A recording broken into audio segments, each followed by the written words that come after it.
எங்கள் அழைப்பை ஏற்று பத்திரிகையாளர் நண்பர்கள், தொலைக்காட்சியின் நண்பர்கள், எங்களது ரசிக பெருமக்களும் திரையுலக கலைஞர்களும் அன்புடன் வரவேற்கிறேன்.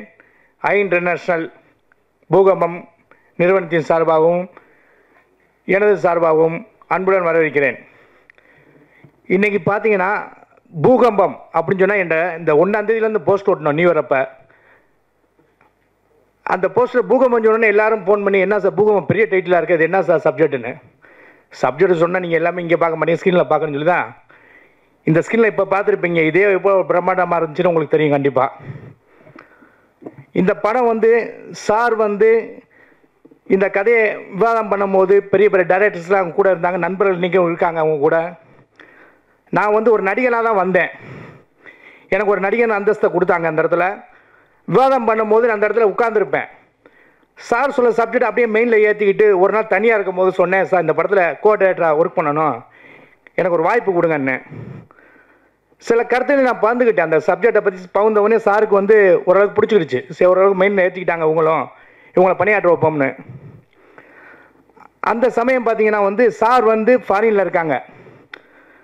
இந்த படம் முழுக்க பார்த்தீங்கன்னா இதுவரை எத்தனையோ படங்கள் பார்த்துருப்பீங்க. போலாண்டுன்னு சொல்கிறது என் மனசில் பாரு, அவருக்கு கூட தெரியாது, இப்போ தான் சொல்ல போகிறேன் இந்த நிகழ்ச்சியை. போலாண்டு ஷூட்டிங் பண்ண இடம் எல்லாமே தமிழ் படத்தில் முதல் படமாக இது இருக்குன்னு நினைக்கிறேன். போலாண்டு பல காட்சியில் படமாக்கப்பட்டது. அங்கே ஜெர்மன்னு அந்த மாதிரி கதை இலக்காக்குன்னு அங்கே ஒரு டிபார்ட்மெண்ட் அங்கே வச்சு ஒர்க் பண்ணாங்க, டெக்னீஷியனை வச்சு. விவாதம் பண்ணும்போது இந்த சப்ஜெக்டில் திடீர்னு ஃபோன் பண்ணுவாங்க, அவங்களுக்குள்ளே பேசுவாங்க. எனக்கு கொஞ்சம் இங்கிலீஷ் நாலேஜ் தெரியாது, நான் இப்போ நான் சொல்கிறேன். சார்கிட்ட பேசுவேன், சார் ஏதோ பேசுகிறாங்களா சார்னு. இல்லைப்பா இந்த கதையை இந்த மாதிரி நான் உங்களுக்கு டிஸ்கஸ் பண்ணும்போது இந்த சீனை இப்படி வச்சா நல்லா இருந்து அவங்களும் சொல்கிறாங்க, நம்ம என்ன செய்யலாம் அப்படின்னு சொல்லும்போது அந்த எக்ஸ்பிளைன் பண்ணி அவர் எனக்கு சொல்லுவாங்க. எனக்கு கீழே உள்ள இயக்குனர்கிட்ட பேசுவேன், சார் இந்த மாதிரி ஃபீல் பண்ணுறாங்க, இது எப்படி செய்ய போகிறோம். கதையில் மட்டும் அவர் கான்செப்ட் பண்ணி வெளியே வரமாட்டார். இதுதான் வேணும் எனக்கு, எப்படி செய்வோம் அதை நீங்கள் திங்க் பண்ணுங்கன்னு சொல்லிட்டு கரெக்டாக இருப்பாங்க அந்த சப்ஜெக்டில் மட்டும். சரின்னு சொல்லிட்டு நான் எனக்கு கீழே உள்ள டீம்ஸ் எல்லாமே நாங்கள் டிஸ்கஸ் பண்ணுவோம். சரி நம்ம எப்படியா பண்ணி முயற்சி பண்ணணும்னு சொல்லும் போது தான் அந்த காட்சி உண்மையிலேயே ஹாலிவுட்டுக்கு நிகராக நம்ம தமிழ் திரையுலக டெக்னீஷியனும் எங்கள் கூட பணிபுரிந்து ஒத்துழைப்பும் கொடுத்து சாருக்கு அந்த காட்சிகளை சிறப்பாக அமைச்சு கொடுத்துருக்காங்கன்னு நீங்கள் இப்போ பார்த்ததுலேயே தெரிஞ்சிருக்கும். இன்னும் சில காட்சிகள் நீங்கள் திரையில் படம் பார்ப்பீங்க. 70% படம் முடிஞ்சிச்சு.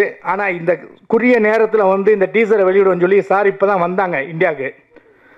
அந்த டைமில் பார்க்கும்போது சரி டீசர் எப்படியா வெளியிட்டுருவோம் அப்படின்னு சொல்லி பிஆர்ஓ சார் பேசும்போது, சரி இதை பண்ணி முடிச்சிடும், நல்லா வந்திருக்கு, டீசரை வெளியே விட்டுருவோம், லேட் பண்ண அடுத்த ஷெட்யூல் நான் போகிறேன், அதனால் ஐடியா பண்ணுங்கள் சார் சொன்னோம். டீசர் நிகழ்ச்சியை வச்சோம், நீங்களும் வந்திருக்கீங்க, ரொம்ப சந்தோஷம். இந்த படம் முழுக்க பார்த்தீங்கன்னா ஒரு ஆக்ஷன் சப்ஜெக்ட் மட்டும் இல்லை, பொலிட்டிக்கல், ஒரு கமர்ஷியல், இன்றைக்கி உள்ள இளைஞர்களுக்கு என்ன தேவையோ அதையும் கொடுத்துருக்காங்க. அது உங்களுக்கு ஸ்க்ரீனில் பார்க்கும்போது தெரியும். ஆனால் இதுக்கு மேலே என்ன விஷயம் பார்த்தீங்கன்னா, ஒவ்வொரு ஆக்ஷன் பண்ண போகும்போது என்னை கூப்பிடுவாங்க. ஏன்னா அவருக்கு பக்கத்தில் நான் தான் நிற்பேன், எனக்கு கீழே 10 பேர் நிற்பாங்க ஒர்க் பண்ணும்போது. நாளைக்கு இந்த ஷார்ட் எடுக்க போகிறத முதல் நாளே டிஸ்கஸ் பண்ணிடுவோம். செட் ப்ராப்பர்ட்டி மற்ற டெக்னீஷியன் எல்லாத்துக்கும் நான் மெசேஜ் சொல்லிடுவேன், இப்படி தான் பண்ண போகிறோம்னு. ஸ்டண்ட் மாஸ்டர்கிட்டையும் நான் இன்ஃபார்ம் பண்ணுவேன், இந்த காட்சி இப்படி தான் செய்ய போகிறாங்க சார், இந்த மாதிரி பண்ணணுன்னு. அவங்களுக்கு தேவையான அவங்களுக்கு உண்டான செட் ப்ராப்பர்ட்டி அவங்களுக்கு என்ன தேவையோ செஞ்சுக்கிடுவாங்க. மார்னிங் நாங்கள் ஸ்பாட்டுக்கு போவோம். சார் பார்த்தீங்கன்னா ஒரு ஆக்ஷன் சண்டை காட்சி பார்த்தீங்கன்னா ரொம்ப பிரம்மாண்டமாக பண்ணியிருந்தோம். அது இங்கே சென்னை பக்கத்தில் நினைக்கிறேன். அது ஒரு காலேஜ், அது பக்கத்தில் சில வீடுகள், காலேஜ் கிளாஸ் நடந்துக்கிறதுக்கு பெர்மிஷன் பண்ணி அது உங்களுக்கு யாவும் இருக்குன்னு நினைக்கிறேன். அந்த நிகழ்ச்சியில் பார்த்தீங்கன்னா சார் ஒரு ஸ்வாட் ஃபைட் இப்போ பார்த்துருப்பீங்க. அதுக்கு உண்டான லீடு பார்த்தீங்கன்னா ஒரு ஸ்டண்ட் மாஸ்டர் இன்ஃபார்ம் பண்ணிவிட்டு அவங்க செட் ப்ராப்பர்ட்டியுமே கொண்டு வந்துட்டாங்க. அது ஒரு பக்கம் இருக்குது. சார் வரும்போது காரில் ஒரு ஸ்வாட் இருக்குது, எடுத்து வச்சுருக்கேன்னு சொன்னாங்க. சரி நானும் சரி இதாக டம்மியாக இருக்கும் எதாக இருக்குன்னு நினச்சி நானும் எடுத்துகிட்டு போய் திருப்பி சொல்கிறாங்க, இது யார் கையிலும் கொடுக்காதீங்க, அது கரெக்டாக ஸ்டண்ட் மாஸ்டர் ஒப்படைங்கன்னு. சரி நம்ம என்ன தான் இருக்குன்னு பாம்பு எடுத்து பார்த்தா ஒரிஜினல் ஸ்வாடு. எனக்கே ஆச்சரியம். ஏன்னா ஆக்ஷனை பற்றி சொல்ல முடியாதுல்ல, அவங்க பிரதர்ஸ் வந்து எக்ஸ்பர்ட் இன்றைக்கி, அவர் மார்ஷல் ஆர்ட்ஸில் வந்து எக்ஸ்பர்ட்டு, இவரை மாதிரி யாரும் பண்ண முடியாது இன்றைக்கி. சரின்னு சொல்லிட்டு நான் ஸ்பாட்டை கொடுத்துட்டு வந்துட்டேன். ஸ்பாட்டுக்கு அடுத்த ஷீன் போய்ட்டுக்கு அடுத்த ஷாட் எடுக்க போகிறாங்க. ஆனால் பார்த்தீங்கன்னா ஒருத்தர் டம்மியை கொண்டு வரார், செட் ப்ராப்ளம் டம்மியை கொடுத்து ஸ்டன் மாஸ்டர் டிஸ்கஸ் பண்ணுறாங்க. சார் என்னை கூப்பிட்டு அதை டம்மி அங்கே வச்சுருங்க, ஸ்டன் மாஸ்டர் வர சொல்லுவோம் சொன்னாங்க. உடனே மாஸ்டர் சொன்னேன், டேரக்டர் கூப்பிட்றாங்க சார் என்னன்னு. 2 பேர் வேலை பண்ணுறாங்க, பேசுகிறாங்க, டிஸ்கஸ் பண்ணுறாங்க, அவங்களுக்குள்ளே பேசுகிறாங்க. ஓகே ஷார்ட் ரெடி, நீங்கள் எல்லாம் ரெடி ஆகிக்குங்க, மற்ற எல்லாம் டிஸ்கஸ் பண்ணி எல்லாம் ரெடி ஆகிட்டோம். பார்த்தா ஒரிஜினல் ஸ்வாடு என்ன ஒரு யாருக்கு அடிபட்டுருமா என்ன, நான் பயந்துக்கிட்டு இருக்கேன். அவர்ல சார் நான் சொல்லிட்டேன், சார் பண்ணுறேன்னு சொல்லிட்டு அந்த தைரியமாக இருந்தால் பண்ணட்டும், அவங்களுக்கு தெரியும் நான் டிஸ்கஸ் பண்ணி சொல்லிட்டேன்னு. அவங்களோட ஸ்டண்ட் மாஸ்டர் அறிவுரையும் சாரோட அந்த நெகோஷியேட் பண்ணி தான் இந்த படத்தை வந்து இந்த ஸ்டண்ட் சீனை எடுத்தாங்க. பார்த்தீங்கன்னா நேச்சர் ஸ்வாடை வச்சு ஒரு கிட்டத்தட்ட ஒரு எனக்கு தெரிஞ்ச அந்த ஸ்பாட்டில் ஒரு 40 ஸ்டண்டு மாஸ்டர்ஸ் பயன்படுத்தணும் அந்த இடத்துல. இப்போ நீங்கள் பார்த்து கொஞ்சம் கம்மியாக பார்த்துருப்பீங்கன்னு நினைக்கிறேன், இன்னும் இருக்குது சீன்ஸ் அதில். பார்த்தா 50 பேர் ஒரிஜினல். அவங்களும் என்கிட்ட கேட்குறாங்க என்ன ஒரிஜினல் அடிக்கடி பட்டுருமா சார்னு. அவருக்கு எல்லாம் தெரியும், சேஃபாக பண்ணுவாங்க, நீங்கள் மட்டும் உள்ளே வந்துடாதீங்க, கொஞ்சம் நீங்கள் கொஞ்சம் சேஃப்டியாக இருந்துங்கன்னு சொல்லிட்டு எல்லா ஸ்டண்ட் மாஸ்டர் இன்ஃபார்ம் பண்ணிட்டாங்க வச்சுங்களேன். எடுத்தாச்சு ஷார்ட்டை. காலேஜ் கிளாஸ் அங்கே நடந்துக்கிட்டு இருக்கு, ஓப்பன் டோர் மேலே எல்லாமே கேர்ள்ஸ் இருக்காங்க. எல்லோரும் இந்த ஸ்டண்ட் எடுத்து ஆக்ஷன் ஸ்வாட் எடுத்து நிற்கும் போது 50 கிளாஸை விட்டு கீழே வந்து கிளாப் ஆடுங்க, ஒரே கிரௌடு கீழே. நான் சரி என்ன டிஸ்டர்ப் ஆயிருமா அப்படின்னு சொல்லிட்டு பார்க்கணும். சார் சொல்கிறாங்க அதில் பார்க்கட்டும் அவங்களும் அப்படின்னு சொல்லிட்டு அந்த ஸ்வாட் ஆக்ஷன் எடுத்தோம். எடுத்தால் கொஞ்சம் டிஸ்டர்ப், என்ன கிரௌடட் டிஸ்டர்ப். ஆனால் கிளாப் அங்கே பார்த்தீங்கன்னா இது பப்ளிக்கில் நடந்ததுக்கு உங்களுக்கு தெரியும், உண்மைதான் நினைக்கிறேன். அது அந்த ஸ்கூல் ஸ்டூடெண்ட்ஸு பக்கத்தில் இருந்தவங்க எல்லாமே ஒரே கிளாப். சார் எப்படி சார் பண்ணுறீங்க ஒரிஜினலில், நல்ல வேலை 2 பேர்த்துக்கு அடிபடிச்சு நினைக்கிறேன் அந்த இடத்துல கூட. நான் அப்புறம் அவருக்கு ட்ரீட்மெண்ட் பண்ணிட்டு அப்படியே விட்டுட்டோம். அந்த ஸ்வாடை வந்து இன்றைக்கி வந்து உங்கள் அனுமதி இல்லாமல் நான் கொண்டு வந்திருக்கேன் இங்கே ஸ்பாட்டுக்கு. ஆமாம், ஏன்னா நாங்கள் இயக்குனர் இல்லை, நீங்கள் உங்களுக்கு கீழே பணி இப்படி இருந்தால் இயக்குனர் நாங்கள் ஒரு முடிவு எடுத்தோம், அது உங்களுக்கே தெரியாதுன்னு நினைக்கிறேன். ஏதாவது தவறாக இருந்தால் மன்னிச்சுக்குங்க. அந்த இடத்துல அந்த ஸ்வாடை இப்போ கொண்டு வந்து வச்சுருக்கேன். ஏன்னா அதை வந்து நீங்கள் நேச்சுராக இங்கே சுற்றி காமி நாங்கள் விரும்புகிறோம், பத்திரிகையாளர் நண்பர்களும் எதிர்பார்ப்பாங்கன்னு நினைக்கிறேன். அதை நீங்கள் எப்படி சுற்ற போகிறீங்கன்னு நீங்கள் கொஞ்சம் காமிச்சிருங்க அந்த ரிஹர்சலையும். அதே மாதிரி அதை நீங்கள் சற்று கொஞ்சம் பொறுத்து வந்து பார்த்துருங்க, அந்த நிகழ்ச்சியை பாருங்கள் நீங்கள். சார் அது பண்ணிடலாம்ல சார் கொஞ்சம். இல்லை சார், நாங்கள் உங்களுக்கு தெரியாமல் நாங்கள் சஸ்பென்ஸ் வச்சுருந்தோம், நீங்கள் எங்களுக்கு சஸ்பென்ஸ் கொடுத்தீங்க, நாங்கள் வச்சுட்டோம் அதே முடிச்சில்ல. கொஞ்சம் அதை பண்ணி கொடுத்துருங்க சார். இதுக்கு அடுத்து பார்த்தீங்கன்னா சில காட்சிகள் வந்து நாங்கள் வந்து ஒரு பிரம்மாண்டமான ஒரு காட்சிகள் வச்சுருந்தோம் இந்த படத்தில். நான் பேர் சொல்ல விரும்பலை, எனக்கு நல்லா தெரியும், நான் அருகாமையிலேருந்தே பார்த்தவன் நானும். இன்னைக்கு கரண்டில் உள்ள டைரக்டர்ஸ் எல்லாமே சாருக்கு நல்ல நண்பர்கள். இன்னைக்கு அவங்களும் எங்கள் கூட கதை ஸ்டோரியில் டிஸ்கஸ்லாம் உட்காந்துருப்பாங்க. அந்த படத்தில் நாங்கள் ஒரு எவ்வளவோ பொருட்செலவு பண்ணி ஒரு காட்சியும் எடுத்துட்டோம். எடுத்துட்டு சரி அந்த காட்சியை வைக்க போனால் முடிவு பண்ணிட்டு இருக்கும்போது திடீர்னு பார்த்தீங்கன்னா அந்த காட்சி எங்களை ஈக்குவல் பண்ணி ஒரு 70% அந்த சீனை ஒரு படத்தில் வச்சுட்டாங்க. படம் சொல்ல பேரை சொல்ல விரும்பலைன்னா எனக்கு ஒரே அதிர்ச்சி. அது கிட்டத்தட்ட எனக்கு தெரிஞ்சு, ஏன்னா நான் ப்ரொடக்ஷன் சைட்லேயும் வேலை பார்ப்பேன் கொஞ்சம், எனக்கு அந்த காஸ்ட் என்னன்னு எனக்கு தெரியும். கிட்டத்தட்ட ஒரு 10 லட்ச ரூபா 12 லட்ச ரூபா காலி பண்ணார் சார் வந்து. நான் எப்படா சார் இதை சொல்கிறது, என்னையே வைவாரோ நீ தானே உட்காந்து டிஸ்கஷனில், இது எப்படி போச்சு வெளியே, எனக்கு ஒரு பயம். சரி என்ன இருந்தாலும் நம்ம வந்து இது கண்டிப்பாக சொல்லணும், இதுக்கு வேறு ஆக்டிவிட்டி வேறு ஒரு சீனை வச்சு ஆகணும் அதே மாதிரின்னு சொல்லிட்டு ஃபோன் பண்ணி சொல்கிறேன். சார் அப்போ ஃபாரினில் இருக்காங்க. இந்த சொன்னவொடனே சாருக்கு ஒரே அதிர்ச்சி, இது எப்படிப்பா நம்ம இருந்தோம் நீங்கள் தான் சாட்டை எடுத்துட்டோம், இது யார் இப்படி வெளியே போயிருக்கும்னு. இல்லைன்னா இதை யாரும் ஒன்றும் சொல்ல முடியலை, இப்படி இருக்குது என்னென்ன பண்ணுறது ஒன்றும் புரியல, இதில் வர நீங்கள் இவ்வளோ செலவு பண்ணியிருக்கீங்க அப்படின்னு. சரி அதை பற்றி கூட அவர் பெருப்படுத்தலை அந்த இடத்துல. சரி நம்ம வந்து நம்ம மேலே தவறுகளாக நம்ம கூட இருந்தவங்களை தவறு யாரையும் குற்றச்சாட்டை விரும்பலை அந்த இடத்துல. ஆனால் கதையில் மட்டும் கரெக்டாக கான்செப்ட் பண்ணி அதுக்கு மேலே இன்றைக்கி நாங்கள் ஒரு சீன் வச்சுருக்கோம், அது இன்னும் உங்களுக்கு காமிக்கலன்னு நினைக்கிறேன், கொஞ்சம் காமிச்சிருப்போம். அந்த லீடர் இன்னும் வரும் கண்டிப்பாக, அது ஸ்க்ரீனில் பார்த்து நீங்களே சொல்வீங்க. அதுக்கு மேலேயும் கொஞ்சம் செலவு பண்ணி ஸ்டோரிக்கு என்ன தேவையோ நாங்கள் என்ன எதிர்பார்த்தோமோ அதுக்கு மேலேயும் பண்ணிட்டாங்க. நல்லாவும் வந்திருக்கு எங்களுக்கு தெரிஞ்சு. இப்போ அடுத்த ஷெட்யூலும் போகிறாங்க, இப்போ ஃபாரின் கிளம்புறோம். இப்போ அநேகமாக இந்த மந்த் நினைக்கிறேன், அநேகமாக ஷெட்யூல் போய்ட்டால் ரிலீஸ்க்கு வந்துடும். அந்த ஸ்க்ரீனில் பாருங்கள். இந்த ஆக்ஷன் சீன் வந்து இவருக்கு வந்து சொல்ல வேண்டிய அவசியம் இல்லை. சில வேதனைகள், ஏன்னா அவ்வளோ செலவு பண்ணி அந்த சீனை வந்து வச்சுறாங்க, திருப்பி நம்ம ஷூட் பண்ணணும். ஷூட் பண்ணுற ஒரு பக்கம் இருக்கட்டும், அவரோட உழைப்பு அன்றைக்கி வீணாச்சு, எனக்கும் தெரியும். ஆனால் அந்த உழைப்புக்கு மேலே இந்த உழைப்பு எடுத்த காட்சி அதுக்கு மேலே வந்திருக்கு. நான் சந்தோஷப்பட்டேன். ஓகேண்ணே, நம்ம அப்போ இப்படி பண்ணோம், ஆனால் இன்றைக்கி அதுக்கு மேலே திங்க் பண்ணிட்டீங்கன்னு. வெளிநாட்டு கதை இலக்கா டிபார்ட்மெண்ட்டில் பேசுவாங்க, அடிக்கடி பேசுவாங்க. நாங்களும் உட்காந்துருப்போம், பேசிட்டு எங்களை டிஸ்கஸ் பண்ணுவாங்க. சார் அவங்களுக்கு ஈக்குவலாக எப்படி சார் நம்ம பண்ணுறது, அவங்க எப்படி திங்க் பண்ணுறாங்க, உங்கள் ஃபாரின் ரேஞ்சில் பண்ணுறீங்க, ஹாலிவுட்டில் பண்ணுவாங்க, இன்றைக்கி டெக்னீஷியன் நம்மகிட்ட எப்படி இருக்கான்னு எனக்கு தெரியலை, நீங்கள் தைரியமாக பண்ணுங்கள், முயற்சி பண்ணுங்கள், நீங்கள் ஃபாலோ பண்ணுங்கன்னு சொல்லி என்கிட்ட ஒப்படைப்பாங்க. எனக்கு தெரிஞ்சு இன்றைக்கி உள்ள எடிட்டர் மற்ற எல்லாமே டெக்னீஷியனும் எங்களுக்கு நல்ல ஒத்துழைப்பு கொடுத்தாங்க. இந்த படம் எனக்கு கண்ணுக்கு இப்போ 70% வெற்றி தெரியுது. எங்களுக்கு நீங்களும் வந்திருக்கீங்க, இது வெற்றி படம் ஆக்குங்க. உங்கள் ஆதரவும் ரசிகர் பெருமக்கள் ஆதரவும் கண்டிப்பாக எங்களுக்கு வேணும். வெற்றி அடையட்டும் இந்த பூகம்பம். விரைவில் திரையில் காணுங்க. வணக்கம். பூகம்பம் இது ஒரு action film. Action Isaac Hussaini sir வந்து பிரமாதமாக நடிச்சிருக்காரு. ஸ்டண்டு ரொம்ப பிரமாதமாக வந்திருக்கு. ஃபைட் சீக்வன்ஸ்லாம் ஜம்முன்னு இருக்குது. ரீரெக்கார்டிங் பண்ணும்போது எங்களுக்கு கொஞ்சம் சில ஐடியா பிரமாதம் வருது. சார் நிறைய ஐடியாவும் கொடுக்குறாரு எங்களுக்கு. இந்த படத்தின் பாடல் காட்சிகள்லாம் வெளிநாட்டில் எடுத்திருக்காங்க. படம் வெற்றி பெற வாழ்த்துங்கள். படத்தை தியேட்டரில் வந்து பாருங்கள். நன்றி, வணக்கம். எல்லோருக்கும் வணக்கம். இங்கே எங்கள் அழைப்பை ஏற்று வருகை தந்திருக்கும் பத்திரிகையாளர்கள், டிவி பத்திரிகையாளர்கள், நண்பர்கள், டெக்னீஷியன்ஸ், கம்பெனியில் நடித்த அனைவரையும் வருக வருக என்று வரவேற்கிறேன். இதை ஐ இன்டர்நேஷனல் சார்பாக உங்கள் அனைவரையும் இருகரம் கூப்பி வரவேற்கிறோம். இந்த பூகம்பம் நிகழ்ச்சி, பூகம்பத்தினுடைய டீசர் வெளியீடு, இது ஒரு முக்கியமான நிகழ்ச்சி.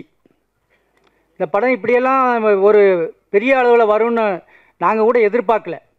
அந்த அளவுக்கு திரு இசாக் ஹுசைனி அவர்கள் உழைத்தார்கள். வெளிநாட்டு தொழில்நுட்பத்தை கொண்டு வந்து முக்கியமாக யாருமே தொடாத ஒரு கதைக்களத்தை எடுத்திருக்கார். அதான் ரொம்ப முக்கியம். இதுக்கு உழைப்பு, எல்லோருடைய உழைப்பை விட அவர்கிட்டருந்து நாங்கள் நிறைய பாடங்களை கற்றுக்கிட்டோம். குறிப்பாக சொல்லப்போனால் காலையில் 8 மணிக்கு ஷூட்டிங்னு சொன்னால் ஆளாக அங்கே போய் நிற்பார். நாங்கள் யாராவது டெக்னீஷியன்ஸ் லேட்டாக வந்தால் கூட அதை கூட கவலைப்படாமல் அந்த வேலையும் சேர்த்து அவர் செய்வார். அவர்கிட்டருந்து நிறைய நல்ல பழக்க வழக்கங்களை நாங்கள் கற்றுக்கிட்டோம்.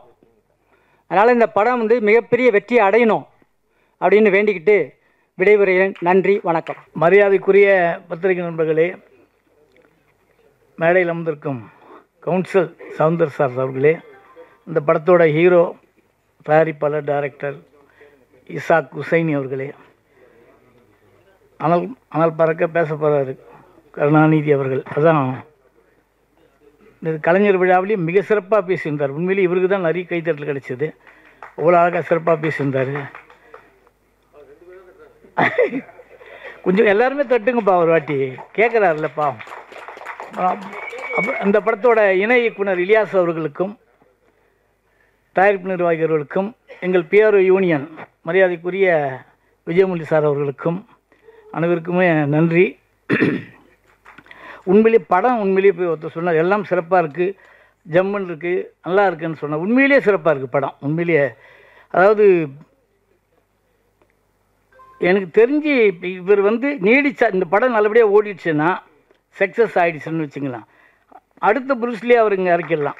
அந்த அளவுக்கு இருப்பா பேச, அந்த அளவுக்கு சிறப்பாக, ரொம்ப சிறப்பாக பண்ணியிருக்கீங்க. அவர் பிரதரே அது மாதிரி தானே, நல்லா கும்புலாம் நல்லா தெரிஞ்சவர், கராத்தே தெரிஞ்சவர், எல்லாருக்கும் மாசாக இருந்தவர், நிறைய படங்கள் நடித்தவர். இவர் அதே வழியில் வராரு. உண்மையிலேயே சிறப்பாக இருக்குது, பிரமாதமாக பண்ணியிருக்கு. ஸ்வாட் ஃபைட்டு வந்து பண்ணுறது அவ்வளோ ஈஸி இல்லை. அது கொஞ்சம் தப்புச்சுன்னா கைத்தெல்லாம் விட்டு போடும். ரொம்ப அழகாக பண்ணியிருக்காரு. நிஜமான ஸ்வாட்டை கொண்டு வந்திருக்கேன்னு சொல்லி மிரட்டுறாரு அவர் இணை இயக்குனர். ரொம்ப சிறப்பாக பண்ணியிருக்காரு. உண்மையிலே எம்ஜிஆர் தான் அந்த மாதிரிலாம் ஸ்வாட் ஃபைட்டு அதெல்லாம் சுருள்லாம் ரொம்ப அழகாக சுற்றுவார். அது வந்து கரெக்டாக தொழில் தெரிஞ்சவங்க சுற்றினா தான் தப்பிக்க முடியும், இல்லைன்னா அவனே காலி ஆகிடுவான். எவன் கையில் எடுக்கான்னு அவனுக்கு காலி ஆகிடும். அவ்வளோ அழகாக பண்ணியிருக்காரு. உண்மையிலேயே அந்த ஆக்ஷன் காட்சிகள் எல்லாமே சிறப்பாக இருக்குது. இந்த படம் நல்லபடியாக வெற்றி பெறணும், இதை நம்பி வந்திருக்காரு. உண்மையிலேயே அவருக்கு இந்த முதல் போட்டதும் அவர் இயக்குந்து எல்லாத்துக்குமே ஒரு அங்கீகாரம் அவருக்கு ஹுசைனி கிடைக்கணும். இல்லை பணியாற்றுங்க அத்தனை பேருக்கும் நல்ல அங்கீகாரம் கிடைக்கும் கூறி எனக்கு வாய்ப்பு கொடுத்த விஜயமுரளி சார் நன்றி கூறி விடைபெறுகிறேன். நன்றி, வணக்கம். சரிந்து கொண்டிருக்கும் சினிமாவை தூக்கி நிறுத்தி கொண்டிருக்கும் எனது அருமை பத்திரிகை சகோதரர்களே, இந்த பூகம்பம் படம் எனது அருமை நண்பர் இஷாக் ஹுசைனி, அவர் வேறு யாரும் இல்லை. இஷாக் ஹுசைனிங்க பேர் வந்து பல சாதனைகளுக்கு சொந்தக்காரரான கராத்தே உசேனியோட பிரதர் அவர். ரொம்ப அருமையான மனிதர். குறைஞ்சது ஒரு 18 லாங்குவேஜ் சரளமாக பேசுவார். போலண்டில் அமெரிக்கன் ஸ்கூல் வச்சு அவரோட ஸ்டூடெண்ட்ஸ் எல்லாம் இன்றைக்கி உலகம் ஃபுல்லாக ரொம்ப ரொம்ப பெரிய ஆளாக இருக்காங்க. ஆனால் அவர் வந்து அவரோட இங்கிலீஷ் ஸ்பீச் கேட்டிங்கன்னா அவ்வளோ அருமையாக இருக்கும். நல்லா அந்த ஸ்பீச்சுக்கு ரொம்ப அடிமை. அவங்க ஃபேமிலி, அவங்க பசங்க எல்லாருமே ரொம்ப அருமையான ஒரு ஃபேமிலி அவங்களது. அவர் வந்து எனக்கு வந்து கிட்டத்தட்ட ஃபேமிலி ஃப்ரெண்டு. அவருக்கு வந்து நான் வந்து ஃபஸ்ட்டு படம் வந்து இந்த கண்மணி உனக்காகன்னு ஒரு படம் பண்ணேன். அதில் சுவலட்சுமி, ஆனந்தராஜ், பொன்னம்பலம், மன்சூர் அலிகான், விசித்ரா எல்லாருமே, செந்தில், நிறையா ஆர்டிஸ்ட் போட்டு பண்ணோம். ஸோ இவர் வந்து 2 விஷயத்தில் வந்து பிளாக் பெல்ட் வாங்கினவர். கராத்தாலையும் சரி, கும்ஃபூலையும் சரி. அப்போ வந்து நாங்கள் ஃபைட் எடுக்கும்போது ஒரு பைக் மேலே ஏறி நின்று ஒரு 5 பேரை சுடணும். அதுக்கு டூப்பு எல்லாம் வந்தாச்சு, எல்லாம் வந்தாச்சு. சரி ஷார்ட் எடுக்கலாம்னு சொல்லிட்டு எல்லாம் ஆரம்பிச்சுன்னா மேலே ஏறினவங்க எல்லாருக்குமே நிற்க முடியல, கீழே விழுந்துடுறாங்க. சரி இந்த ஷார்ட்டே வேணாம் விட்டுடலாம் அப்படின்னப்போ அது மேலே ஏறி அந்த ஷார்ட்டை ரொம்ப அற்புதமாக ஃபஸ்ட் கிளாஸாக, அது எதிர்பார்த்த விட நல்ல இதாக இருந்தால் அந்த படமும் ஒரு 50 நாள் ஓடிச்சுங்க அந்த டைமில். ஸோ நம்ம இஷாக் ஹுசைனி வந்து இன்னும் அவர் வந்து நிலச்சிருக்காருன்னா அவருடைய பஞ்சுவாலிட்டி. காலையில் வந்து ரொம்ப எங்களெல்லாம் முன்னாடியே ஒரு சில நேரம்லாம் வந்திருக்காரு. அந்த ஷூட்டிங் ஸ்பாட்டில் வந்து ரொம்ப கரெக்டாக இருப்பார். மற்ற ஆர்டிஸ்ட் கிட்ட பழகிறதும் சரி, மற்றவங்க யாருமே கூட ஒரு அரை மணி நேரத்தில் போகிறோன்னு சொல்கிறோன்னா அவர் கூட உட்காந்து ஒரு 10 நிமிஷம் பேசினாங்கன்னு வச்சிங்களேன். அன்றைக்கி எல்லாரும் அன்றைக்கி எப்படி என்ன சார் 10 நிமிஷம் போகிறேன் நீங்களே என்னன்னு கேட்டால் இல்லை சார் ரொம்ப அற்புதமான மனிதர், நாங்கள் இருந்து முடிச்சு கொடுத்து தான் போகிறோன்னு சொல்லிட்டு அந்த மாதிரி எல்லாருமே பழகிறதுக்கு ரொம்ப இனிமையானவர் அவர். அதாவது இப்போ இந்த படம் வந்து பூகம்பம் பண்ணியிருக்காரு. டீசர் பார்த்தேன், நல்லா தான் இருக்குது. இதுலேயும் இன்னொன்று படத்தையும் இது இந்த அளவுக்கு பண்ணியிருந்தா நல்லாயிருக்கும். படங்களை பார்த்துட்டு மற்ற விஷயங்களை நான் சொல்கிறேன். எப்படியும் அதுக்கும் ஒரு ப்ரெஸ் மீட் வைப்பார். ஏன்னா படத்தை பார்த்துட்டு அது எப்படி இருக்குன்னு, அதுக்கப்புறமா இதை மக்கள்கிட்ட கொண்டு போய் சேர்க்கறது உங்களோட முக்கியமான பங்கு. இந்த படம் வெற்றி அடைய நீங்கள் எல்லாம் அவருக்கு ரொம்ப ஒத்துழைப்பு கொடுக்கணுன்றதை வேண்டி கேட்டுக்கொள்கிறேன். இந்த படம் வெற்றி அடைய வாழ்த்துக்கள். வட்டச் சிலம்புனை தொட்டு தொடருவேன், மொட்டின் குகையிலும் பட்டு படருவேன், பட்டத்தரசிய 8 தொகை உனை இரட்டை உடல் என ஒட்டி உலவுவோம். இந்த உலகினில் வந்த மொழிகளில் முந்தி பிறந்தவள், சந்த வழிகளில் சிந்தை அணுவினில் வந்து உதிப்பவள், எங்கள் பகைவனை உந்தி மிதிப்பவள், முத்தமிழே அடி தொத்துங்கிளி எங்கள் மூச்சிலும் பேச்சிலும் துள்ளி நெளி, நல்ல புத்திர நானுனை செய்யும் ஒளி இன்ப பூந்தமிழே கொஞ்சம் தேனை தெளி, முத்தமிழே அடி தொத்துங்கிளி எங்கள் மூச்சிலும் பேச்சிலும் துள்ளி நெளி, நல்ல புத்திர நானுனை செய்யும் ஒளி இன்ப பூந்தமிழே கொஞ்சம் தேனை தெளி, இந்த உலகினில் வந்த மொழிகளில் உந்தி பிறந்தவள், சந்த வழிகளில் சிந்தை அணுவினில் வந்து உதிப்பவள், எந்த பகைவனை உந்தி மிதிப்பவள், இந்த உலகினில் வந்த மொழிகளில் உந்தி பிறந்தவள், சந்த வழிகளில் சிந்தை அணுவினில் வந்து உதிப்பவள், எந்த பகைவனை உந்தி மிதிப்பவள், வட்ட சிலம்புனை தொட்டு தொடருவோம், மொட்டின் குகையில் பட்டு படருவோம், பட்டத்தரசியை 8 தொகை உனை இரட்டை உடலிட ஒட்டி உழவோம், முத்தமிழை அடி தொத்துங்கிளி எங்கள் மூச்சிலும் பேச்சிலும் துள்ளினலி, நல்ல புத்திர நான் உன்னை செய்யும் புலி இந்த பூந்தமிழே கொஞ்சம் தேடை தெளி என்று அவையோரை கும்பிட்டு அருந்தமிழை வணங்கி மிகவும் மகிழ்ச்சியான பொழுது. அன்பின் கனி, பண்பின் கனி, பாசக்கனி, நேசக்கனி, அஸ்ஸலாமு அலைக்கும் உசைனி. அல்ல, அவரை பார்க்கும்போதே ஒரு பல்கலைக்கழக கூடாரம் என்று அண்ணன் தேவராஜ் அண்ணன் விஜயமுல்லி அவர்கள் விலாவாரியாக சொல்லியிருக்கிறார். ஏன்னா அவரை பார்க்கும்போதே நான் பக்கத்தில் கொஞ்சம் பயமாகத்தான் உட்கார்ந்திருந்தேன். ஏனென்றால் முதலில் பயமுறுத்தியது கராத்தே தெரியும், அதுக்கடுத்து வீர வாள் வீச்சு தெரியும், அதுக்கடுத்து கம்பு சண்டை தெரியும், சொல்லிக்கொண்டே போகிறார்கள். கதை, திரைக்கதை, வசனம், இயக்கம், நடிப்பு, தயாரிப்பு, நிச்சயமாக இது முத்திரை பதிப்பு.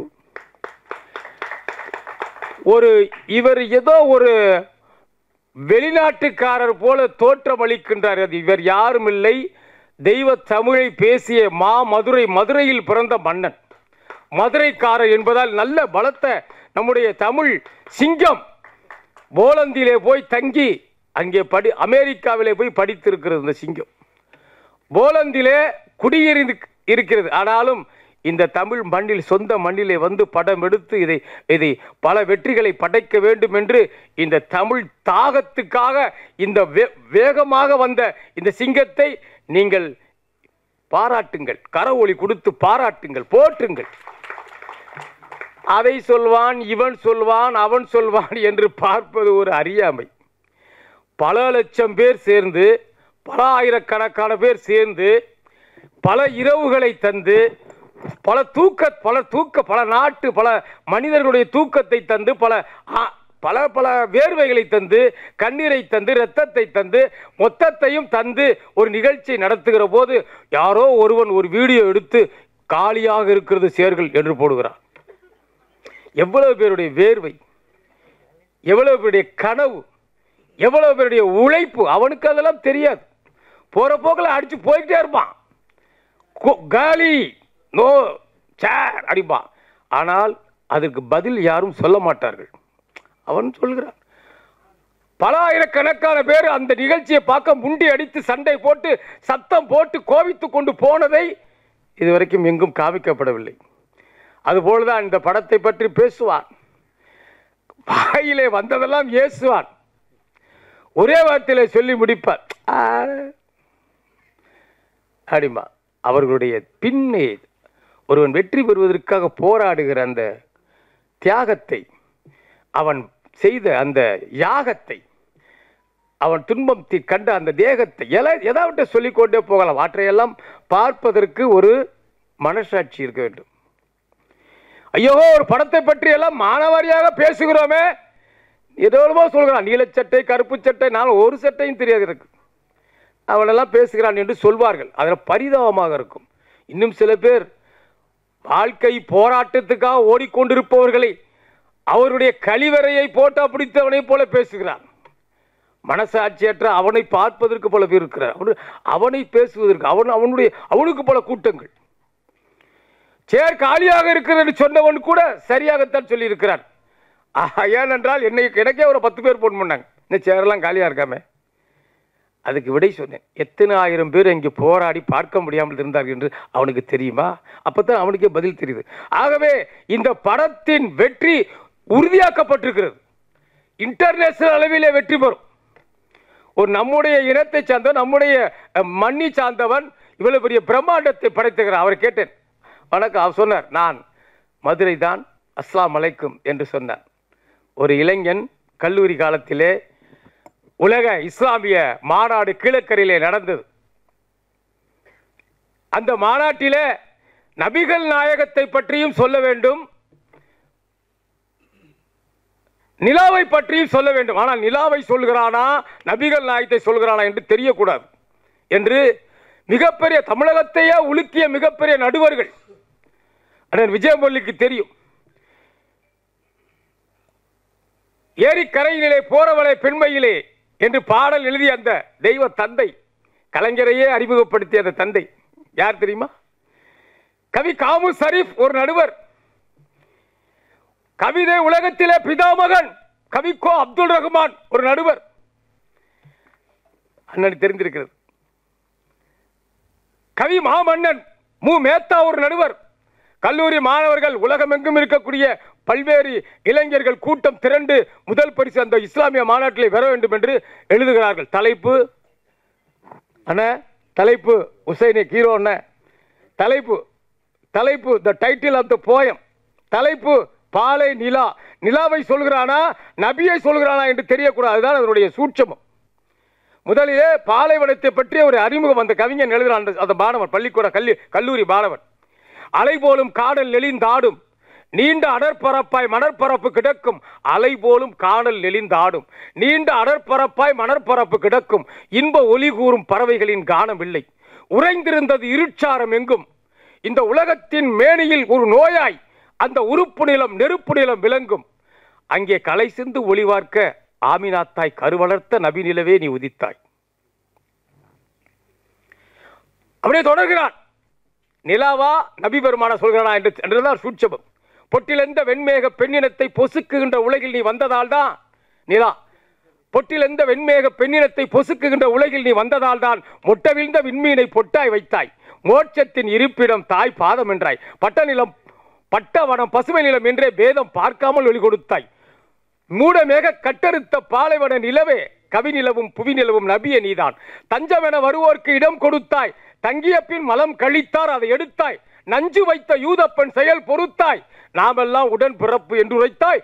பஞ்சினடி பால் நிலவே முகில் யூதர்கள் பாதகங்கள் செய்தாலும் ஒளி கொடுத்தாய். அஞ்சு நிதம் கொடுமைகளை அனுபவித்த அடிமையரின் விடுதலைக்கு வழிவகுத்தாய்.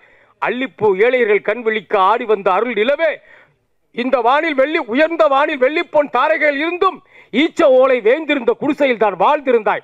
வாழ்வில் எல்லாமே பெற்றாலும் அல்லா நாயன் எப்போதும் விரும்புவதோ எளிமை என்றாய். வல்லோனே சொல்வதையே செய்த நீதான். வரலாற்று வானத்தில் வளர்பிறைதான். மேற்றிசையில் மெக்காவில் பூத்திருந்தாய். மேதினியின் திசையெங்கும் குளிர்ச்சி தந்தாய். வேற்றுமைகள் ஏதென்றாய். மேற்றிசையில் மெக்காவில் பூத்திருந்தாய். மேதினியின் திசையெங்கும் குளிர்ச்சி தந்தாய். வேற்றுமைகள் ஏதென்றாய். தொழுகை கூட வேற்றுமையின் வேறறுக்கும் அழகை செய்தாய். மாற்றம் உற மலர்ச்சி பெற கார் இருள்கள் மடிவதற்கே வடிவெடுத்த நிலவே மின்னல் கீற்றெனவே பலர் இங்கே தோன்றி போவார். கீர்த்தியுடன் நீ மட்டும் நிலைத்து நிற்பாய் என்று டாக்டர் கலைஞர் அவர்களுடைய கையிலே முதல் பரிசு 10,000 ரூபாய் வாங்கிய கவிஞன் தான் இங்கே வந்திருக்கிறான். அவன்தான் இவன்தான் அவன். அப்பொழுது அந்த மாநாட்டிலே பாலலீலா என்ற தலைப்பிலே எழுதிய கவிதையை அவருடைய அனுமதியோடு கேட்டேன். அந்த கவிதையை படைக்கிறேன். இந்த அருமையான இந்த இயக்குனர் இலியாஸ் அவர்கள் மிகப்பெரிய மேடை பேச்சர் ஆகிவிடுவார். ஏனென்றால் குறைந்த நேரம் தான் பேசியிருக்கிறார். தாமஸ் ரத்தினம் அவர்களுக்கு என்னுடைய பாராட்டுகளை சொல்லி, ஏனென்றால் அங்கே அண்ணன் உட்கார்ந்திருக்கிறார் ரவி ராஜா. அந்த ராஜாவை தான் எனக்கு ஒரு பாட்டு எழுத கொடுத்தார். அருமையான பல்லவி. அண்ணன் முரளி காலம் சென்ற கதாநாயகன் என்றும் காலம் சென்றதில்லை, காலமாக நேற்று அவருடைய கதாநாயகனாக வைரமுத்து வரிகள் உன்னை பாடட்டுமா, அல்லை வாலியின் வரியில் உன்னை புகழட்டுமா, பட்டுக்கோட்டை பார்த்தியில் உன்னை பாராட்டட்டுமா என்ற பல்லவி எழுதிய அந்த எனக்கு அடுத்து அண்ணன் பெருந்துளசி அவர்கள். அவர் யாராக இருந்தாலும் அவர் ஒரு ஹைக்கூ கவிதை போன்று சுருக்கமாக பேசி யாராக இருந்தாலும் வாழ்த்தக்கூடிய பாராட்டக்கூடிய ஒருவர். அவர்தான் பாண்டிய நாட்டை சார்ந்தவர் என்றால் எங்களுக்கெல்லாம் ஒரு எளிமையின் வடிவமாக பாருங்க கை கட்டியிருக்கார் சவுந்தர பாண்டியன். அவரையும் பாராட்டி விஜய் மொழி அண்ணன் அவர்களை சொல்ல வேண்டுமென்றால் ஒரே வரியில் சொல்லலாம். நான் பல பேருக்கு வாய்ப்பு உதவி செய்யக்கூடிய ஒரு வாய்ப்பை பெற்றிருக்கிறேன். ஆனால் எனக்கு உதவி செய்யக்கூடிய ஒரு சில பேர் இருக்கிறார் என்று சொன்னால் அதில் விரல் விட்டு எண்ணக்கூடிய முதல் நிலையிலே அண்ணன் விஜய் மொழி இருக்கிறார். கலைஞருக்காக 100 அந்த விழா நிகழ்ச்சியிலே நான் எல்லாம் பங்கேற்பான நினைத்து பாருங்கள். நான்லாம் யாரும் வெளியே தெரியாத ஒரு கவிஞன். இன்னும் ஒரு 5 படங்களுக்கு இசையமைப்பாளராக நிறைய பேர் நினைச்ச இசையமைப்பாளர். எனக்கு எல்போர்டு, நான் ஒரு எல்போர்டு, எனக்கு கீபோர்டே தெரியாது. பாக்யராஜா ஐயாவோட பாணியில் டிஆர் பாணியில் நான் என்னுடைய குழந்தை தான் அது. ஆனால் இன்னொருத்தர் பொட்டு பூவு சட்டை அண்ணனுக்கு புரிஞ்சு சிரிக்கிறார். நான் பெற்ற குழந்தை தான். நான் என் கரு சுமந்து பெற்ற டியூன் தான் அது. ஏனென்றால் என்னிடம் அந்த டியூன் கூட என்னோட டியூன் கிடையாது, என் டியூன் கிடையாது.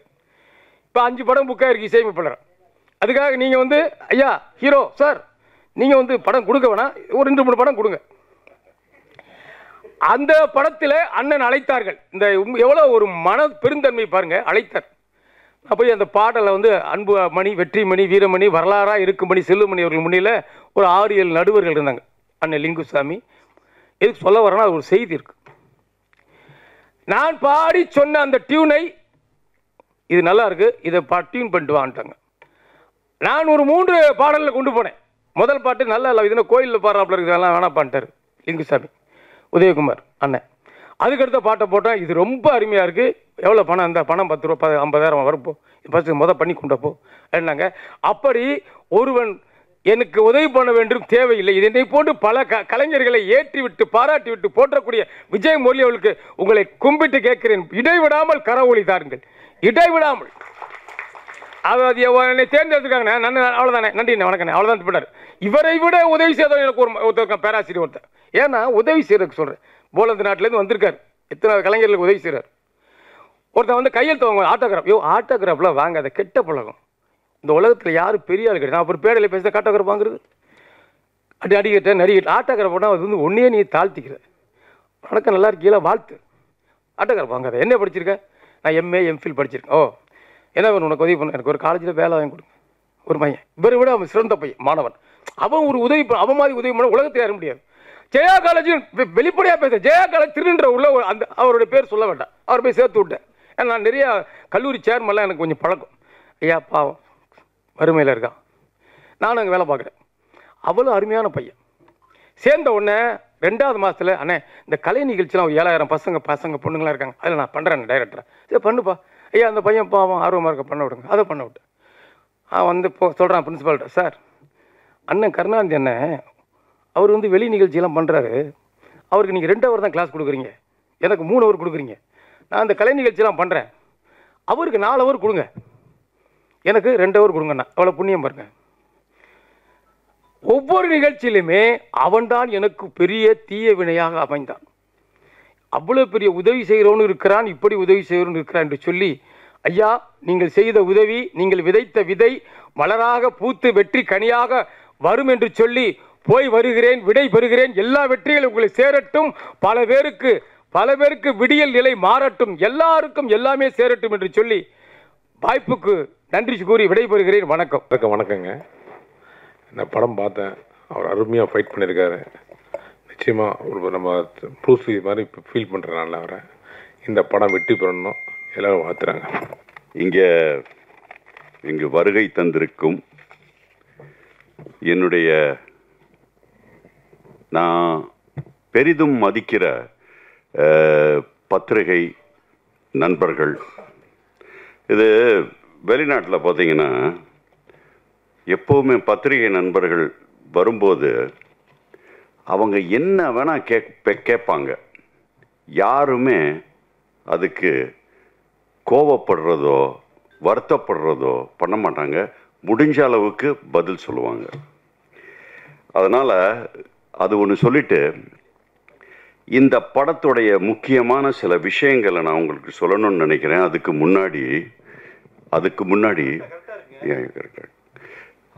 முன்னாடி நான் இங்கே வருகை தந்திருக்கிற நம்ம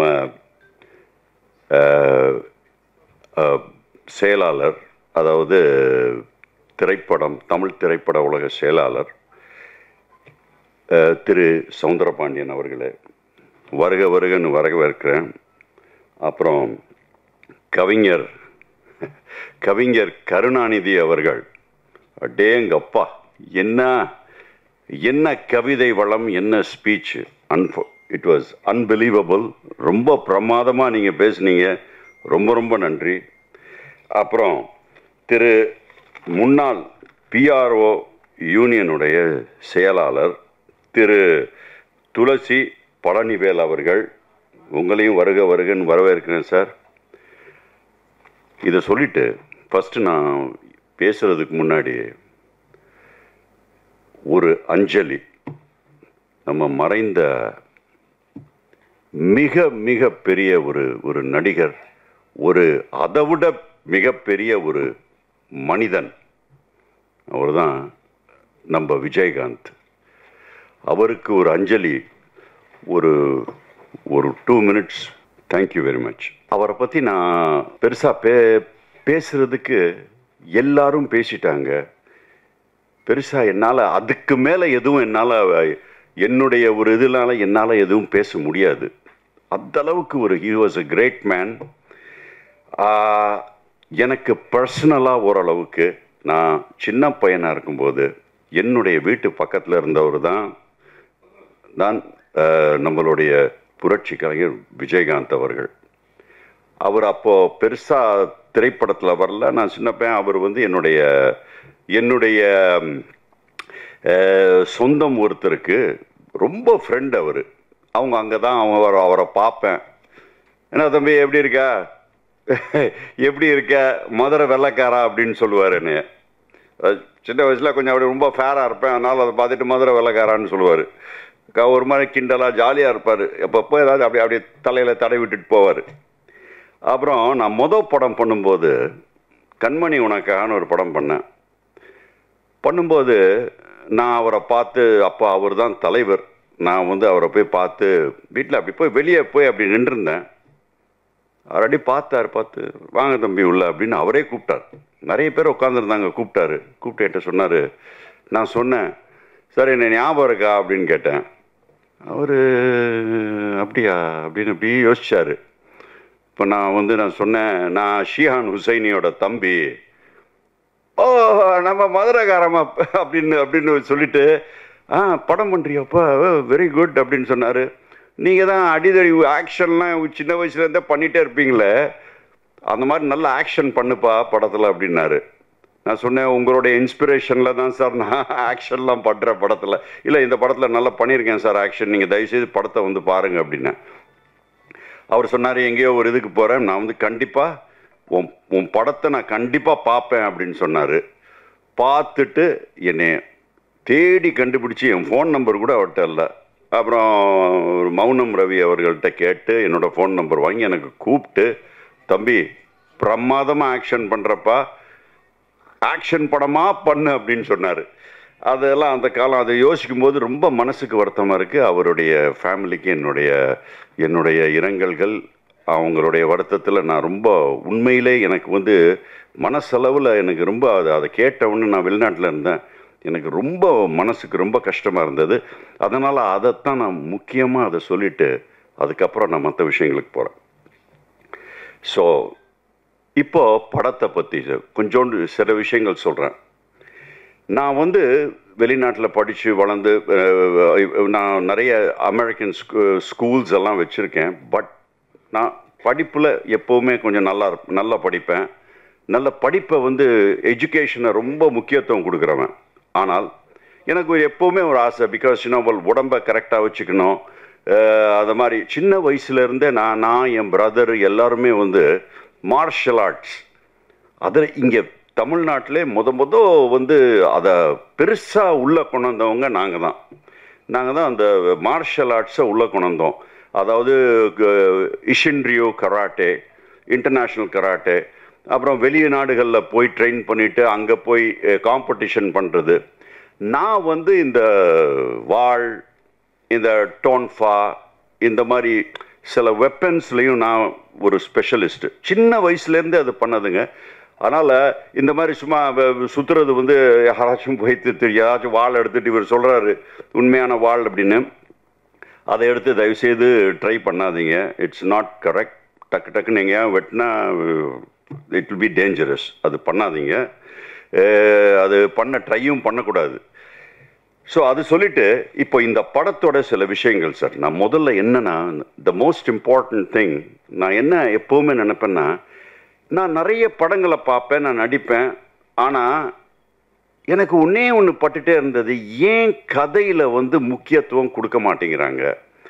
கதையை டக்குன்னு ஒரு 5 நாளில் 10 நாளில் ஒரு ஓகே ஒரு வருஷம் கூட வச்சுக்கோங்களேன், டக்குன்னு கதையை முடிச்சுட்டு கதைக்கு இது பண்ணாமல் பிரம்மாண்டம் அது இது எல்லாமே பண்ணால், ஆனால் கடைசியாக நிற்கிற ஒரே ஒரு விஷயம், செலவு கம்மியாக ஆகிற பட் கடைசியில் நிற்கிற ஒரே ஒரு விஷயம் வந்து கதை அப்படின்றது எனக்கு ரொம்ப ஆழமாக. நான் எப்பவுமே நான் நிறைய படிப்பேன், அதனால் நான் யோசிப்பேன், என்ன கதைக்கு மட்டும் வேல்யூவே கொடுக்க மாட்டேங்கிறாங்களே அப்படின்னு நான் ஃபீல் பண்ணுவேன். அது யாரையுமே பர்டிகுலராக நான் சொல்ல. ஸோ நான் பண்ண ஒரு விஷயம், கதையைத்தான் நான் வந்து ரொம்ப ரொம்ப முக்கியத்துவம் கொடுத்தேன். நீங்கள் இந்த படத்தை பார்த்தீங்கன்னா, when you watch the movie, உங்களுக்கு ஒன்று படம் கதை கதை கதை திரைக்கதை. இதைத்தான் ஹவு ஒரு நாட்டு போட்டு நாட்டை அவுக்கணும், நாட்டு போட்டு நாட்டை அவுக்கணும். அதாவது நான் வெளிநாட்டு பட இலாக்காவோட நான் சில அமெரிக்கன்ஸு நல்ல ரைட்டர்ஸ், சில அமெரிக்கன்ஸ், சில போலிஷ் எல்லாரையும் உட்கார வச்சு நான் இந்த படத்தோடைய ஒரு நாட் சொன்னாங்க. வாவ், இட்ஸ் வெரி நைஸ், நல்லா இருக்குது, வித்தியாசமாக இருக்குன்னாங்க. அப்புறம் நான் திரைக்கதை நானே எழுதி அவங்ககிட்ட காமிக்கும்போது, நான் சொன்ன ஒவ்வொரு சீனையும் இந்த சீனை தூக்குங்களேன் அப்படின்றாங்க. இதை எதுக்குங்க தூக்கணும், அது தூக்கணுங்களேன் அப்படின்றாங்க. தூக்கணுன்னு பார்த்தா அந்த கதை அப்படியே தான் இருக்குது, ஒன்றும் மாறலை. சொன்னாங்க, பாருங்கள் இப்போ எதுக்கு இந்த சீனை வைக்கிறீங்க. ஸோ அவ்வளவு ஸ்மார்ட்டாக யோசிக்கிறாங்க அவங்க. இந்த சீனை எடுங்களேன், இதுவும் ஒன்றும் ஆகாது படத்துக்குன்றாங்க, அந்த சீனை எடுக்கிறது. அப்புறம் அவங்க லேசாக சில மாற்றங்கள் சொல்லுவாங்க. அதெல்லாம் நம்ம பார்க்கும்போது உண்மையிலே நான் நினச்சேன், நான் பெரிய அறிவாளி, நான் எழுதுனது ரொம்ப நல்லா இருக்குது அப்படின்னு நினச்சேன். ஆனால் அவங்க சொல்லும்போது அவங்க ஒவ்வொன்றா எடுத்து இதை குப்பையில் போடுங்க, இதை குப்பையில் போடுங்கன்னு நமக்கே ஒரு மாதிரி என்னடா இது இவர் இப்படி சொல்கிறாங்க நம்மளை. ஆனால் அதுக்கப்புறம் வர்றது தான் உண்மையான கதைங்க. அதாவது 10 பேர் நினச்சி இது எதுக்கு நீங்கள் வைக்கிறீங்க, அதாவது தேவையில்லாத சீனை வைக்கவே கூடாது படத்தில். கோ வித் த ஃப்ளோ, அதாவது எதை நீங்கள் பிடிக்கிறீங்களோ அதை பிடிச்சிட்டே போயிருங்க அப்படின்னு சொன்னாங்க. சும்மா இங்கே போட்டு இது கமர்ஷியல் இல்லை சார், இது கொஞ்சம் கமர்ஷியல், அதெல்லாம் பண்ணாதீங்க சார், கதையோடு வரட்டும் அப்படின்னு சொல்கிறாங்க. ஸோ அந்த ஒரு மேட்டரை நான் ஃபாலோ பண்ணேன். எனக்கு கிடைச்ச நான் இந்த படத்தில் ஃபர்ஸ்ட் ஆஃப் அப்படியே கொஞ்சம் காமிக்கும்போது வித்தவுட் இன்னும் இதெல்லாம் ஆகலை, ஃபுல்லாக முடியல, சில அப்படியே சீன்ஸ்லாம் காமிக்கும்போது ஒருத்தரை நான் நார்மலான ஒருத்தரை உட்கார வச்சு பார்க்கும்போது எனக்கு கிடைச்ச, நானா என் படத்தை பற்றியா அப்படி பண்ணிட்டேன் இப்படி பண்ணிட்டேன்லாம் சொல்ல மாட்டேன், பட் எனக்கு கிடைச்ச ஒரே ஒரு பெரிய காம்ப்ளிமெண்ட் நான் எதுன்னு நினைக்கிறேன் தெரியுமா சார்? அவங்க வந்து ஆஹா உங்கள் படம் நல்லா இருக்கு, ஓஹோ உங்கள் படம் அப்படிலாம் சொல்கிறத நான் விரும்பவே மாட்டேன். ஆனால் என்ன சார் அது முடிஞ்சிருச்சா சார் என்று ஒருத்தர் 2-3 பேர் கேட்டாங்க. என்ன முடிஞ்சிருச்சா, ரொம்ப ஃபாஸ்ட் படம், ரொம்ப ஷார்ட்டா சார்? இல்லைங்க, படம் 2 hours 10 minutes, இன்னும் சில சீன்ஸ்லாம் எடுக்க வேண்டியது இருக்குது, 2 hours இருக்குது, இல்லை டக்குன்னு முடிஞ்ச மாதிரி இருந்தது அப்படின்னா அதுதான் எனக்கு compliment. That's what I consider as a compliment. இப்போ அந்த கதையில் இருக்கிற 3 விஷயங்கள் சார் டக்குன்னு சொல்லி முடிச்சிடுறேன், ரொம்ப டைம் எடுக்க விரும்பலை. முதல் இது லவ் வந்து கொஞ்சம் இருக்கணும் படத்தில், இல்லைன்னா அதில் வந்து ஒரு இது இருக்காது. அதுக்கு நான் ஒரே ஒரு வாசகம் சொல்லிடுறேன், இதில் நீங்கள் கேட்டிருப்பீங்க. நான் உன்னை காதலிக்கிறேன், உன் குழந்தைய வயிற்றில் சுமக்கிறேன், ஆனால் உன்னோட கல்யாணம் பண்ணி உன்னோட வாழ மாட்டேன். ஏன்னா அதை நீங்கள் you have to watch it in the movie. அதில் ஒரு வித்தியாசமான சில ட்விஸ்ட் வச்சுருப்பேன் காதல்லையும். இன்னொன்று வந்து 2வது வந்து அரசியல் சார். அதை நான் கொஞ்சம் சட்டாரிக்கலாம், அரசியல் நிறைய இருக்கு படத்தில், ஆனால் யாரையுமே டைரெக்டாக நான் தாக்க விரும்பலை, நான் தாக்கவும் இல்லை, எனக்கு அந்த தாக்கவும் பிடிக்காது. Because that's not my business. அது அது அது அந்த இதுக்குள்ளே நான் போகல. ஆனால் சட்டாயர் சிஸ்டத்தை சட்டாயர் பண்ணியிருப்பேன். அதாவது பிச்சையில் 3 ரகம். வந்து பேண்ட்டு சட்டையை கிழிச்சிட்டு ரோடாக சுற்றி எடுக்கிற பிச்சைக்காரங்களே நான் மதிக்கிறேன், அது நீங்கள் தயவுசெய்து மைண்டில் ஏற்றிடுங்க. பேண்ட்டு சட்டையை போட்டு கிழிச்சிட்டு ரோட்டில் எடுக்கிற பிச்சை. 2வது நம்ம தர்கா கோயில் சர்ச்சுன்னு சொல்லி அதை பேஸ் பண்ணி எடுக்கிற கையேந்தி திருவடியேந்தி எடுக்கிறது, அதில் கொஞ்சம் ஓரளவுக்கு வசூலாகும். ஆனால் இந்த 3வது பிச்சை இருக்க ரொம்ப சூப்பர் பிச்சை. 5 வருஷத்துக்கு ஒரு தடவை வந்து அம்மா தாயேன்னு சொல்கிறது, அதுக்கப்புறம் அவங்க நினச்சதெல்லாம் பண்ணுறது. இது வந்து இதை ஒரு சட்டாரிக்கெலாம் இதை வேறு மாதிரி நான் யூஸ் பண்ணியிருப்பேன் படத்தில், அதை நீங்கள் யூ கேன் வாட்ச் தட். இன்னொன்று வந்து அதுக்கு மேலே ஒரு அசிங்கமான ஒரு பிச்சை என்னென்னா, பிச்சைக்காரன்ட்டே பிச்சை வாங்கிறது. அது என்னென்னா ஓட்டு கேட்க வர்ற பிச்சைக்காரன்ட்ட அவன்கிட்டயே காசு வாங்குறது. இது அதை விட வேர்ஸ்ட்டு. இதெல்லாம் வந்து ஜனநாயகத்தை ரொம்ப கெடுக்குது அப்படின்றத நான் ரொம்ப கேர்ஃபுல்லாக சொல்லியிருக்கேன். இன்னொன்று என்ன சொல்லியிருக்கேன்னா, இங்கே பாருங்க, இன்னொரு விஷயம் நான் ரொம்ப யோசித்து சொல்லியிருக்கிறது என்னென்னா, சும்மா வந்து ஆளுக்கால் ஒன்று தலைவர்னு சொல்லி வந்து பேசுறது, மோனோலாக் அடிச்சுக்கிட்டே போகிறது. நாங்கள் இது பண்ணுவோம் அது பண்ணுவோம், நீங்கள்லாம் எனக்கு ஓட்டு போடுங்க. நாங்கள் உங்களுக்கு ஓட்டு போடணும்னா நாங்கள் உங்ககிட்ட கேள்வி கேட்கணும், நீங்கள் எனக்கு பதில் சொல்லணும். அதே மாதிரி பத்திரிகை நண்பர்கள் நீங்கள் வந்து கேள்வி கேட்டால் அவங்க ஒவ்வொரு கேள்விக்கும் பதில் சொல்கிறோங்க. What is your qualification? நீங்கள் என்னை ஆள போகிறீங்க, உங்களுடைய குவாலிஃபிகேஷன் என்ன? What are you? நீங்கள் யார் அப்படின்றது எங்களுக்கு தெரியணும். ஸோ அந்த இன்ட்ராக்ஷன் அதை நான் கொஞ்சம் பேஸ் பண்ணியிருப்பேன். இங்கே நீங்களாம் பேசிட்டு போகாதீங்க, எங்ககிட்டையும் கேளுங்க. இங்கே வந்து சில பத்திரிகை நண்பர்கள் கேட்பாங்க கேள்வி, அருமையான கேள்வியாக இருக்கும். நான் வெளிநாட்டில் உட்காந்து அப்படி பார்ப்பேன், என்னடா ஒரு கேள்வி கேட்பாங்க பக்காவா, ஆஹா இப்போ இப்போ நம்ம தலைவர் பதில் சொல்ல போறாருன்னு நான் நினைப்பேன். ஆனால் உடனே கோவப்படுவாங்க. ஒரு நல்ல கேள்வி பத்திரிகையாளர் கேட்டாங்கன்னா, நீ எந்த பத்திரிகைப்பா, நீ எங்க இருந்துப்பா வர்ற, நீ யாரியா, நீ உன் வீடு எங்க இருக்கு, உன் பேர் என்ன, எந்த பத்திரிகை. இது எனக்கு ரொம்ப மனசுக்கு கஷ்டமா இருக்கும் இது பார்க்கும்போது. You have to answer. நீ பதில் சொல்லணும். நீ தலைவன்னா நீ பதில் சொல்லணும். நீ யாரு பத்திரிகை, நீ எந்த பத்திரிகை, அந்த பத்திரிகை, இதெல்லாம் கேள்வி கேட்காம நீங்க பதில் சொல்லுங்க. So these are the points.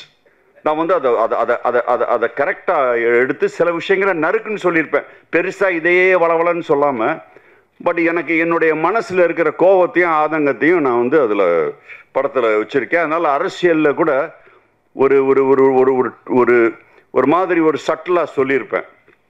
இன்னொன்று அரசியலில் ஜெயிக்கிறதுக்காக எந்த லெவலுக்கும் போவாங்க. இது என்ன வேணால் பண்ணுவாங்க. இதை இவங்க எந்த அளவுக்கு ஒரு ராஜதந்திரம் போட்டு இதில் இருக்கிற வில்லன் அரசியலை இதை சும்மா ஒரு ஒரு ஒரு லூஸ் நிட்டா இல்லாமல் மிகப்பெரிய ஒரு தந்திரம் போடுவார். அதாவது அவர் தோத்துருவாருன்னு தெரிஞ்சு, பட் அவன் அதில் ஒரு தந்திரமாக ஒரு ஒரு ஒரு மேட்டரை பண்ணுவான். தோக்கக்கூடாது.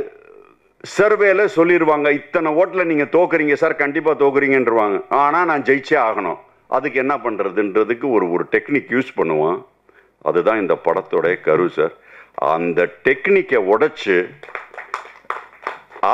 டெக்னிக்கை உடைக்க போகிறது தான் இந்த படத்தோட ஹீரோவுடைய வேலை. அதுவும் தந்திரமாக தான். எல்லாரையும் பிடிச்சி அடிச்சு 4 பேர் ஒரு குத்துனா 10 பேர் பறக்கிறது, இப்படியெல்லாம் பண்ணியெல்லாம் ஜெயிக்க மாட்டார் ஹீரோ. இதில் he will use the brain. பயங்கரமான ஆக்ஷன் இருக்கும், ஆனால் கொஞ்சம் பிரெயின் யூஸ் பண்ணுற ஆக்ஷன் இருக்கும். அதாவது நம்ம ஒரு காரியத்தை இப்போ நீங்கள் லகான்னு ஒரு படம் பார்த்துருப்பீங்க. அதில் இவருக்கு இந்த திறமை இருக்குது, அவருக்கு அந்த திறமை இருக்குது, இவருக்கு இந்த திறமை இருக்குது, அதையெல்லாம் கூட்டி யூ பிரிங் ஆல் டுகெதர். அப்போ அந்த ஒரு பவர்ஃபுல்லான ஒரு எதிரியை நீங்கள் மீட் பண்ண முடியும். அதனால் கொஞ்சம் பிரெயினை யூஸ் பண்ண படம் இது. நானே எல்லாமே பண்ணிட்டு இருக்க மாட்டேன். என்னோட ஒரு 5-6 பேர் இருப்பாங்க. எல்லாரும் சேர்ந்து ஒரு பெரிய ஒரு ஒரு ஒரு யுத்தத்தையே ஆரம்பிப்பாங்க அவனுக்கு அகேன்ஸ்டா. அதனால் இந்த படத்தை ஐ திங்க் என்னால் முடிஞ்ச அளவுக்கு பிரெயினை யூஸ் பண்ணியிருக்கேன். சும்மா பிரம்மாண்டம் இது மாதிரி, ஆனால் பிரம்மாண்டத்தையும் இது பண்ணியிருக்கேன். என்னன்னா, ஒரு காரியம் பண்ணும்போது எனக்கு ஸ்க்ரீனுக்குள்ளே இது வரணும். இதில் நான் நடிகர்களை நம்பலை, என்னைய கூட நடிகனா நான் நம்பவே இல்லை. நான் இந்த படத்தில் கதையை மட்டும்தான் நம்பினேன், ப்ளஸ் என்னோட டெக்னீஷியன்ஸை நம்பினேன். அது ஒன்று தான்.